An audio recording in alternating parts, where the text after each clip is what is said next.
반갑습니다. 기본과학 2 7주차 수업을 시작하겠습니다.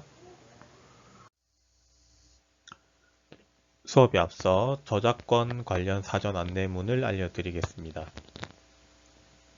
본 강의의 모든 영상, 사진, 텍스트의 촬영, 캡처 및 공유와 배포를 금지합니다.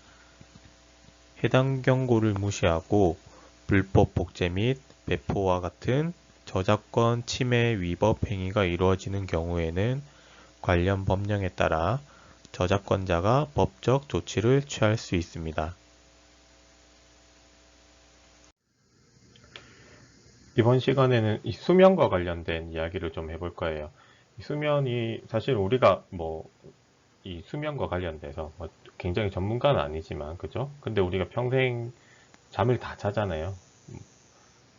어떤 사람은 평생의 3분의 1은 잠자는 데 시간을 소비한다 그러고 다들 이 수면에 대해서는 다들 늘 하고 있지만 그죠?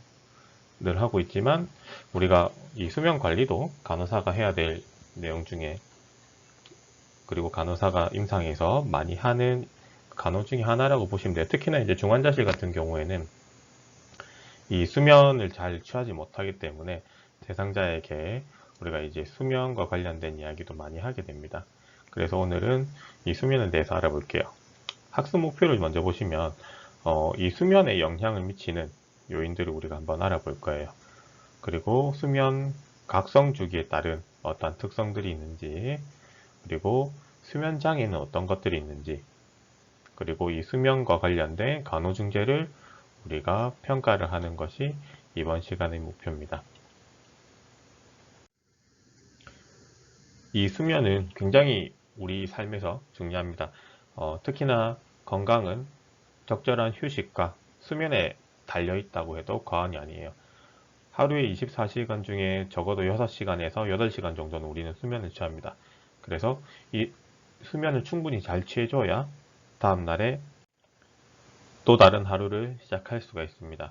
근데 이 수면을 제대로 취할 수 없으면 여러분들도 시험 기간에 특히나 집중력도 떨어지고 판단력도 떨어지고 그죠? 여러 가지 문제가 생깁니다. 그래서 우리는 임상에서도 대상자의 수면 습관이나 수면 패턴, 양상 이런 것들을 조금 잘 봐야 되는 경우가 있어요. 정신과도 마찬가지고 특히나 중환자실 같은 경우는 기계 소리나 이런 것 때문에 수면을 또 잘 취하지 못하는 경우가 많습니다. 그래서 먼저 이 수면의 생리에 대해서 한번 볼게요. 네, 수면의 생리. 수면은 보통 이제 각성 주기도 있고 그죠? 여러 가지 일주기성 리듬 이런 것도 여러 가지들이 있습니다. 그래서 먼저 일주기성 리듬에 대해서 좀 볼게요. 이 일주기성 말 그대로 하루를 주기로 하는 어떠한 생물학적 주기를 이야기를 합니다. 네, 하루를 주기로 해서 하는데 빛이나 온도 그리고 우리가 하는 사회적 활동 그리고 스트레스 이러한 외적 요인에도 영향을 받기도 하고요. 그리고 모든 사람들이 가지고 있는 이 생체 시계, 이 생체 시계는 빛이나 그리고 어떤 활동 이러한 것들에 영향을 받고 있습니다.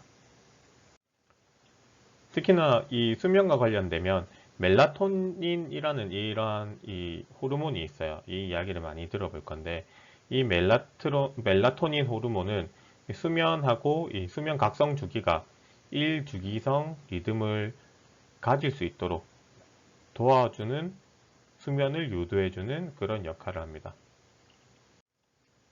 그래서 이 수면은 다른 신체 기능과도 관련이 있습니다. 예를 들면은 수면 각성 주기하고 그죠? 체온이 변화가 될 수도 있고 그죠? 수면 각성 주기 그러니까 자는 동안에 체온이 살짝 떨어지잖아요. 그죠? 그런 것처럼. 근데 우리 간호사 같은 경우에는 이제 거의 대부분 임상에 가시면 교대 근무를 할 거예요. 교대 근무를 하시게 되면 이 수면 각성 주기가 깨지게 됩니다. 그래서 가장 많은 생리불순 같은 것들 그런 것도 생기고 아니면 체중 감소나 식욕 감퇴나 과식 이런 것들 여러 가지 문제들이 많아요.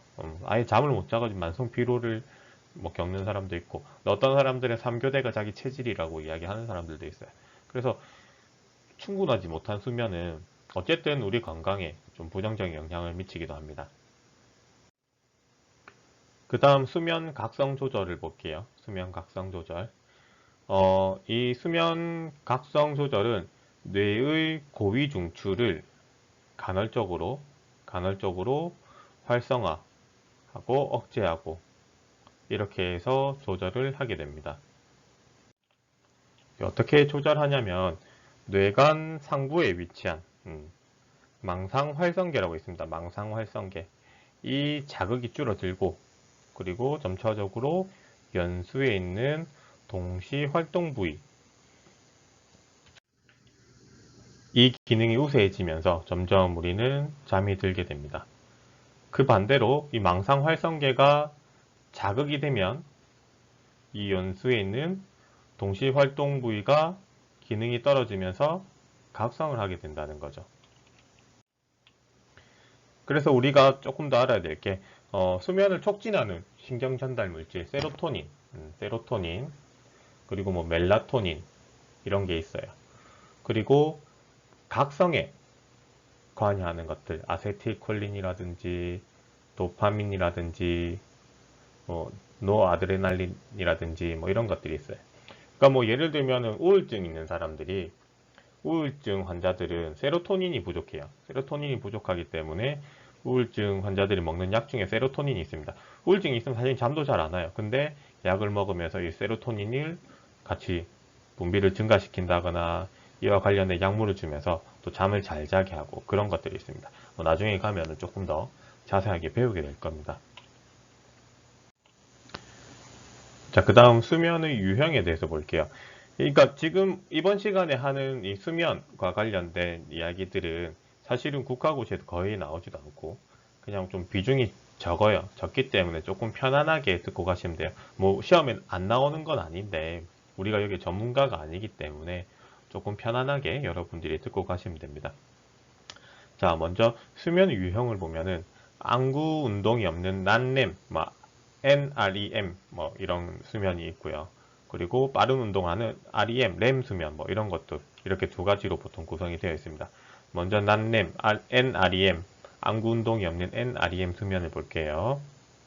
보통 이 90분 수면 주기를 이야기를 합니다. 수면 주기가 90분이고 절대적이진 않지만 대체적으로 그렇다는 거예요. 그래서 이것은 4단계에 걸쳐서 진행이 됩니다. 보통 이 NREM, 난렘 수면은 총 수면의 한 75%에서 한 80% 정도에 해당을 합니다. 그래서 우리가 보통 편안하고 깊은 수면, 그리고 생리적 기능이 저하되는 그러한 상태가 NREM 수면입니다.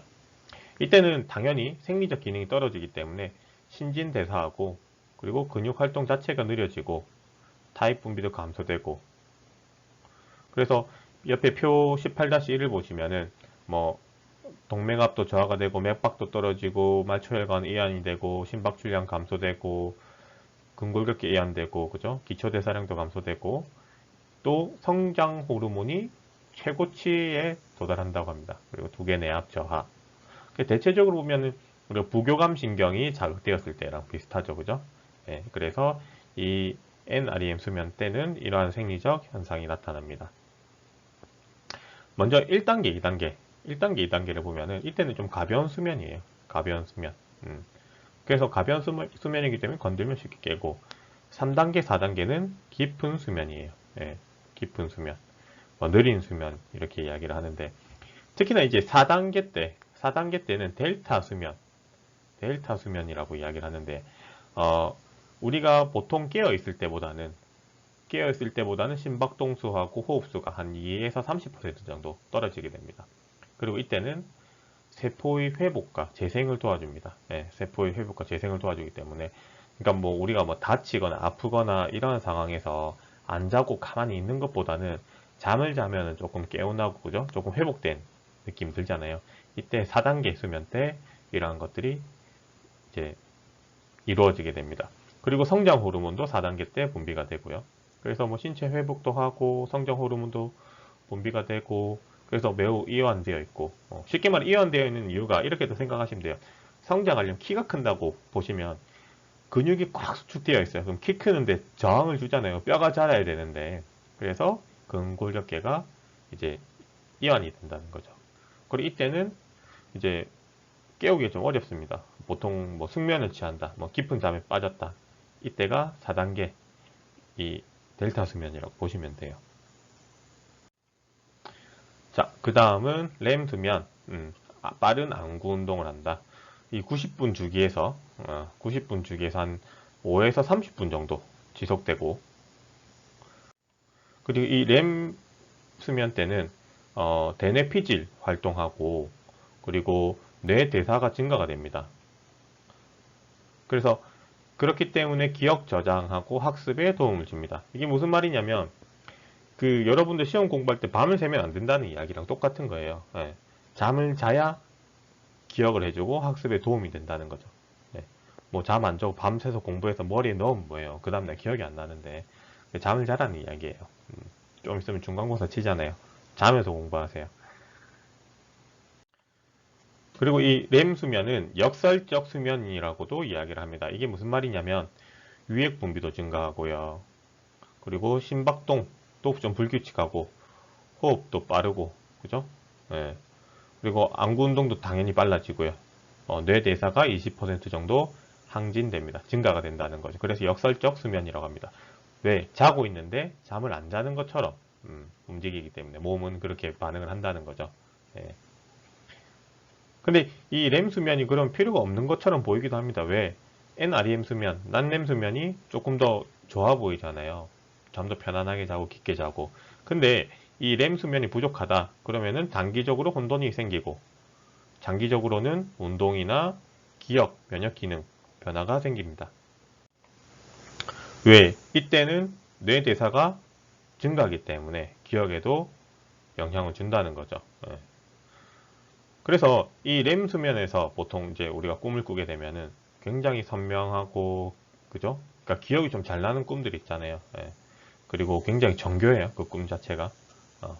또 어떤 학습하고 기억하는 거, 이 장기간의 기억, 그리고 정서적 치유 이러한 것들을 도와줍니다. 그러니까 렘 수면 자체가 뇌 대사가 증가하기 때문에 이런 것들 다 기억을 할 수 있다는 거죠. 그리고 보통 여기서 보면은 좀 재밌는 게 꿈 이야기가 나옵니다. 꿈 이야기. 그러니까 뭐, 이 꿈, 여러분들도 꿈을 많이 꾸시겠지만, 보통 꿈이 뭐, 본인 당면한 문제나 어떤 공상이나 상상하고 있는 거, 예, 그런 것들 있죠. 그죠? 그리고 좀 말이 안 되는 그런 것들, 기억 제거도 도움을 주고요. 그죠? 왜? 보통 꿈을 꾸면은 여러분이 맨날 꿈 꾼 게 기억이 나진 않잖아요. 다 기억 안 나잖아요. 그죠? 그래서 이 꿈 꿨던 거 자다가 눈 떴을 때 그땐 잠깐 기억나는데 혹은 아침에 일어나자마자 잠깐 기억나잖아요. 근데 조금만 지나면 기억 안 나잖아요. 네. 그래서 이게 렘 수면 주기 후에 막 깨어났을 때, 막 깨어났을 때 꿈을 우리가 선명하게 좀 기억을 한다. 그렇게 생각을 하시면 돼요. 그러니까 그냥 내가 자다 일어났는데 그 꿈이 기억난다가 아니라 이제 배웠으니까 렘 수면이 끝나고 난 뒤에 막 우리가 깨어났을 때 우리가 꿈을 꿨던 것들을 기억을 한다. 이렇게 이제 생각을 하시면 됩니다. 자, 그 다음 수면 주기를 볼게요. 여러분들이 잘 아실 거예요. 수면 주기. 예. 보통 수면 주기, 자기 전에 졸음이 오죠. 그죠? 잠 온다, 졸린다. 보통 이게 한 10분에서 30분 정도 걸립니다. 근데 사람마다 각각 다 다릅니다. 사람마다 각각 다르고. 그리고 뭐, 저 같은 경우는 누우면 진짜 3분 만에 자는데 어떤 사람들은 1시간, 2시간씩 뒤척이다가 잠자는 사람들도 있어요. 음. 그래서 보통 이 하룻밤에 4번 내지 6번 정도의 수면 주기를 거치게 됩니다. 예. 그래서 이 수면 주기는 수면 시간에 따라서 좀 달라지기도 합니다. 먼저 이 1주기, 1단계부터 뭐 4단계 이렇게까지 있는데 1주기는 4단계의 NREM 수면하고 렘 수면 주기가 있습니다. 밑에 그림 18-1을 보시면 나와 있어요. 수면 주기 각성되어 있고 난렘 뭐 1, 2, 3, 4 있고요. 렘 수면도 있고 왔다 갔다 합니다. 이게 왔다 갔다 한다는 거고. 보통 이 한 주기가 NREM 1단계부터 해서 4단계까지 진행된 다음에 다시 4, 3, 2 이렇게 역전된 다음에 예, 그러니까 여기서부터 시작을 하는 거예요. 여기서부터 시작을 해서 점점 1, 2, 3, 4까지 갔다가 다시 거꾸로 3단계, 2단계 역전된 다음에 REM, 램 수면으로 주기가 끝나게 됩니다. 근데 이 수면 주기도 똑같이 일률적으로 이렇게 다 거치지는 않습니다. 사람마다 좀 달라요. 단계가 쭉쭉쭉쭉 따라가긴 하지만은 사람마다 조금 다를 수는 있습니다. 그리고 뭐 또 환경적인 그런 영향도 받습니다. 예를 들어서 우리 집이 아니다, 다른 집이다, 아니면 다른 뭐 어디 여행을 갔다, 잠자리가 바뀌었다 이러면 잠 못 자는 사람도 있잖아요. 그죠? 그런 사람들은 조금 또 이런 주기가 달라질 수가 있다는 거죠. 자, 그 다음은 우리가 더 잘 알고 있는 수면의 기능에 대해서 볼게요. 여러분들 잠을 자면은 나한테 어떤 도움이 있는지, 그죠? 이거를 우리가 이제 책으로 글로서 좀 배워볼게요. 먼저 잠을 잤다, 수면, 이거는 정상적인 우리 활동 수준하고 신경계의 정상 균형을 회복하도록 합니다. 그러니까 자고 나면은 이제 조금 에너지가 생겨서 복잡했던 정신이 맑아지면서, 그죠? 우리가 좀 움직일 수 있잖아요. 그리고 단백질 합성에 필수적으로 요구됩니다. 그러니까 운동을 하신다, 뭐 PT 하시는 분들도 계시고 그런 걸 경험해봤던 분도 계시고 주변에 이렇게 운동하는 사람들 다 하는 말이 잠이 진짜 중요하다 그래요. 왜? 잠자는 동안에 단백질 합성, 근육이 생기기 때문에 그런 이야기를 많이 합니다. 그래서 재생 과정이 뭐 근육이 생기는 건 근육이 찢어져 가지고 이제 이 근섬유가 생기는 거기 때문에 이 재생 과정이 일어나도록 재생 과정을 촉진시켜준다. 이 수면이 그런 역할도 하고 있습니다. 근데 이 수면이 부족하다, 수면이 박탈되었다. 그러면은 전신 기능이 다 떨어지겠죠, 그죠? 잠을 못 잔다. 예. 그러면 심리적으로도 좀 불편하잖아요. 그래서 정서적으로도 좀 불안정해질 수도 있고 집중력도 떨어지고, 그죠? 의사결정 자체가 잘 안 됩니다. 잠이 부족하면은 특히나 여러분들 밤새서 공부하고 시험 친다. 다 아는 문제인데 내가 이걸 1번을 해야 되나 2번 해야 되나 당연히 1번인데 그게 헷갈려서 잘 안 될 수도 있다는 거죠. 특히나 잠 안 자고 운전한다. 잠 안 자고 뭘 한다. 이건 진짜 말도 안 되는 거예요. 자, 다음 연령에 따라서 좀 볼게요. 그 연령에 따라서 수면 양상이 좀 다릅니다. 특히나 이제 신생아 그리고 3개월 미만의 영아까지는 보통 하루에 한 16시간 정도 자요. 그리고 잠자는 수면의 한 50%가 렘 수면이에요. 렘 수면. 신생아 때 그렇고, 그리고 한 3개월 정도 됐다. 한 3개월 정도 됐다. 그러면 한 30% 정도가 렘 수면이다.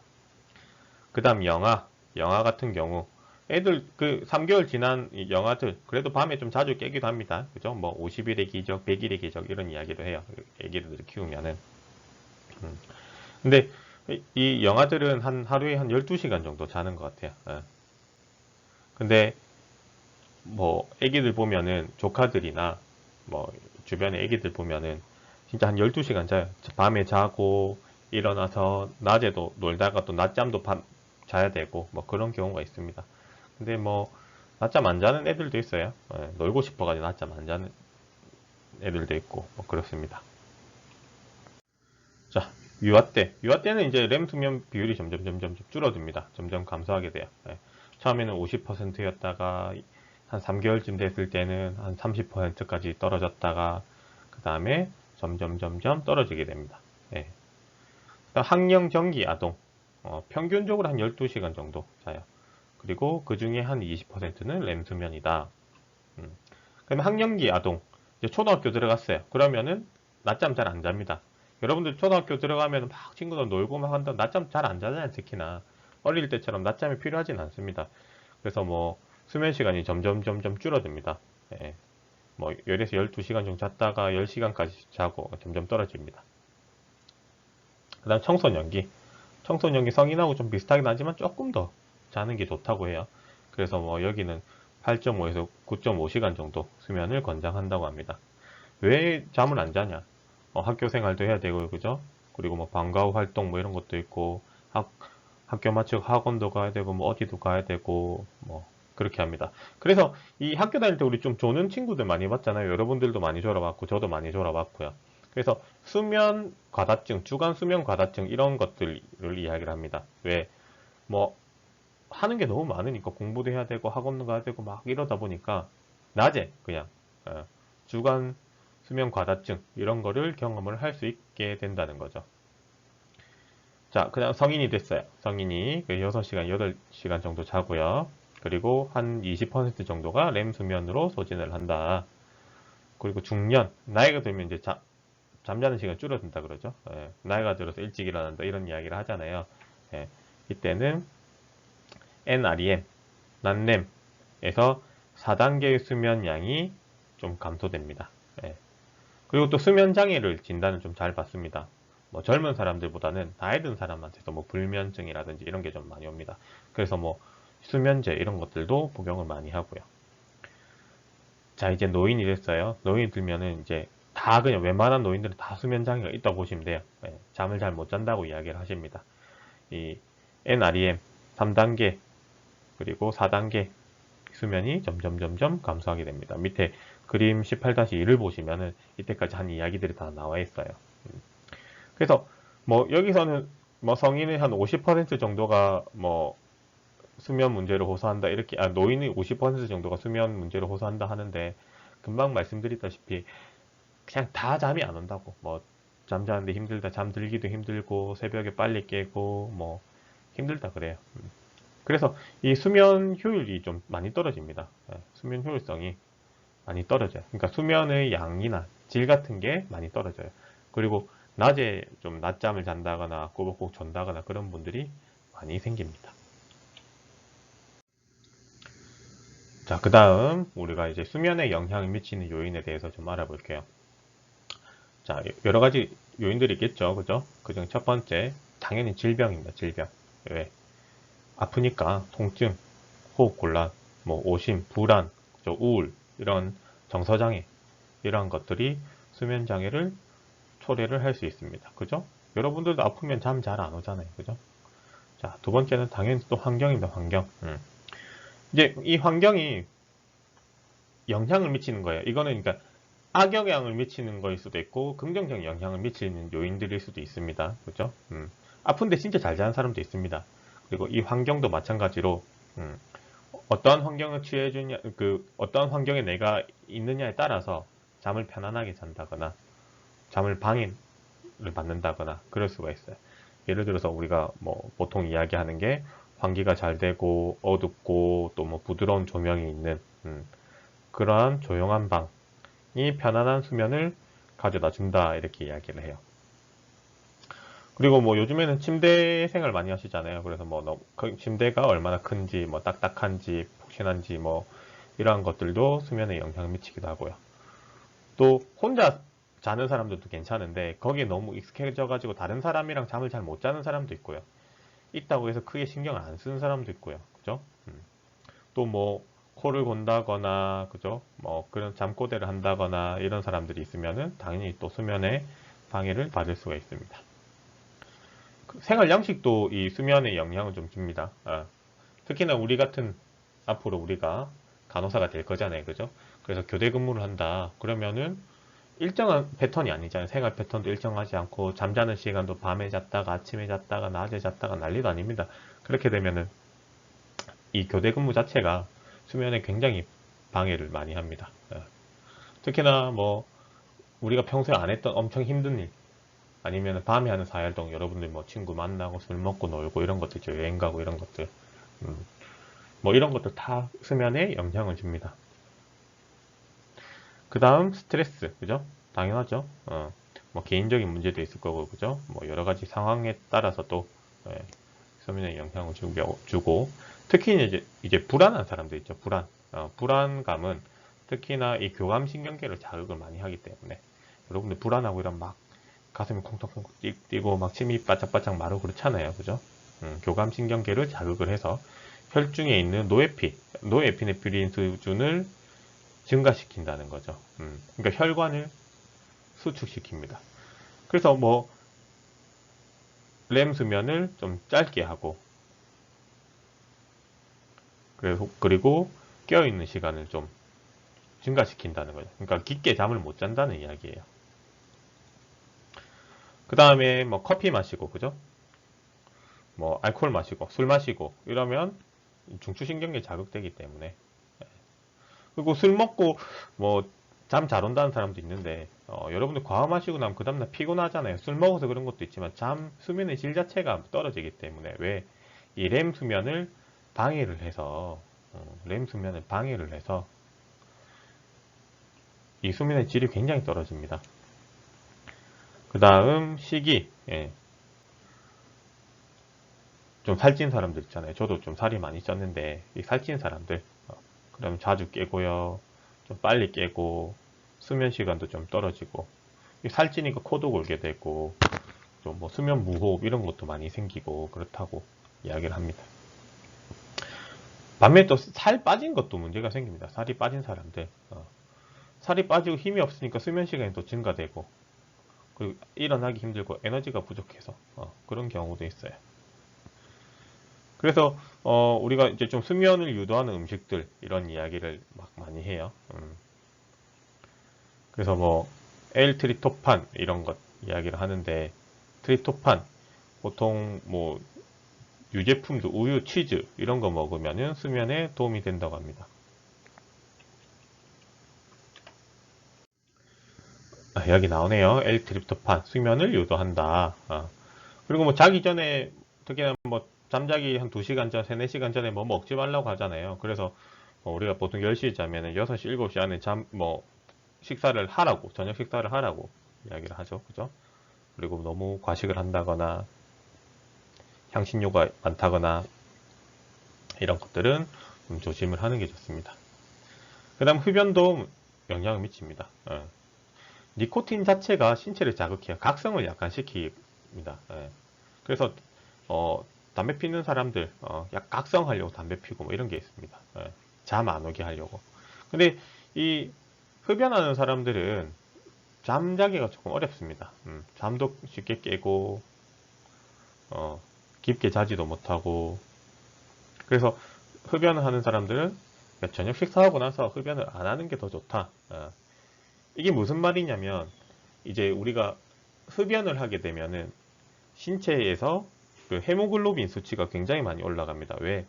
이 일산화탄소하고 헤모글로빈하고 적혈구하고 결합을 하다 보니까 원래 적혈구 헤모글로빈이 산소랑 결합을 해가지고 신체로 폐로 이렇게 폐에서 받아가지고 우리 온몸으로 산소와 영양분을 전달을 잘 해줘야 되는데 산소보다 일산화탄소가 흡연을 하는 사람들 일산화탄소가 더 이 헤모글로빈하고 결합을 잘 하기 때문에 그래서 헤모글로빈 수치가 보통보다 증가하게 된다는 거죠. 평상시보다 흡연을 하게 되면은 그러면은 산소하고 영양분을 공급을 제때 못하기 때문에 그래서 수면도 잘 취하지 못하고 그죠? 그래서 이제 저녁 식사 후에 밥을 먹었다 그러면은 소화기관으로 혈액이 몰리기 때문에 그래서 뇌로 가는 혈액 공급량이 줄어서 산소 공급량이 줄어서 우리가 밥 먹고 나면 식곤증 뭐 잠 온다 이렇게 이야기를 하잖아요. 그래서 잠이 오는 거거든요. 그래서 식사 후에 흡연을 하지 말라는 거죠. 이해가시나요? 그 다음 또 당연히 약물이 있죠. 약물. 여러 가지 약물들이 이제 수면에 영향을 많이 미칩니다.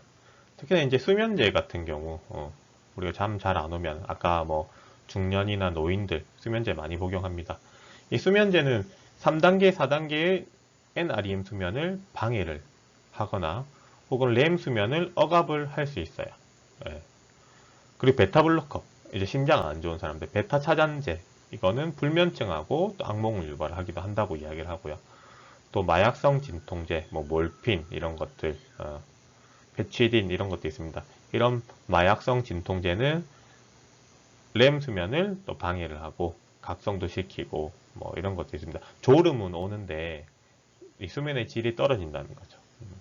안정제도 마찬가지로 렘 수면을 방해를 하고 항우울제, 항우울제, 렘 수면 억제, 그죠? 또뭐 암페타민 이런 것들, 이거는 또 렘 수면을 단축시키고 렘 수면을 다 방해를 한다는 거죠. 그래서 다음 장에 보시면은 수면을 방해하는 약물들이 있습니다.